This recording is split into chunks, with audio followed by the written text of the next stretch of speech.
পরমাণু নিয়ে নতুন করে আলোচনার আগে আমেরিকাকে হামলা না চালানোর নিশ্চয়তা দিতে হবে।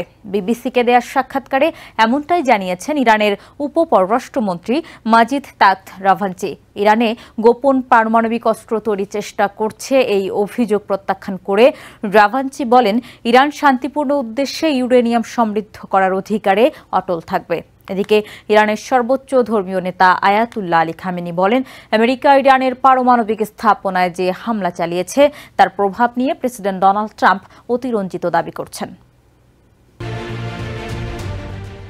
ইরান ইসরায়েল যুদ্ধ ও ইরানের পারমাণবিক স্থাপনায় আমেরিকার হামলার বিষয় নিয়ে বিবিসিকে সাক্ষাৎকার দেন ইরানের উপপররাষ্ট্রমন্ত্রী মাজিদ তাখত রাভাঞ্চি।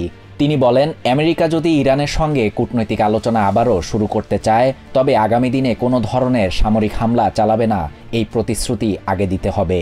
রাভাঞ্চি জানান, ট্রাম্প প্রশাসন মধ্যস্থতাকারীদের মাধ্যমে তেহরানকে জানিয়েছে তারা আবারও আলোচনায় ফিরতে চায়, কিন্তু তারা ভবিষ্যতে হামলা চালাবে কিনা সে বিষয়ে অবস্থান স্পষ্ট করেনি। রাভাঞ্চি বলেন, ইরানের গবেষণা কর্মসূচির জন্য তারা পারমাণবিক উপকরণে প্রবেশাধিকার থেকে বঞ্চিত হয়েছে।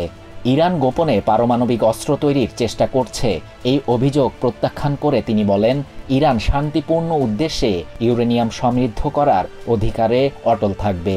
এদিকে ইরানের সর্বোচ্চ ধর্মীয় নেতা আয়াতুল্লাহ আলী খামেনি বলেছেন, আমেরিকা ইরানের পারমাণবিক স্থাপনায় সম্প্রতি যে হামলা চালিয়েছে সেটার প্রভাব নিয়ে প্রেসিডেন্ট ডোনাল্ড ট্রাম্প অতিরঞ্জিত দাবি করছেন। খামেনির মতে, আমেরিকার এই হামলা কার্যত কোনো বড় সাফল্য এনে দেয়নি। রবিবার নিজের অফিসিয়াল এক্স অ্যাকাউন্টে দেয়া এক বিবৃতিতে খামেনি বলেন, আমেরিকার প্রেসিডেন্ট ঘটনাগুলোকে অস্বাভাবিকভাবে বাড়িয়ে বলছেন।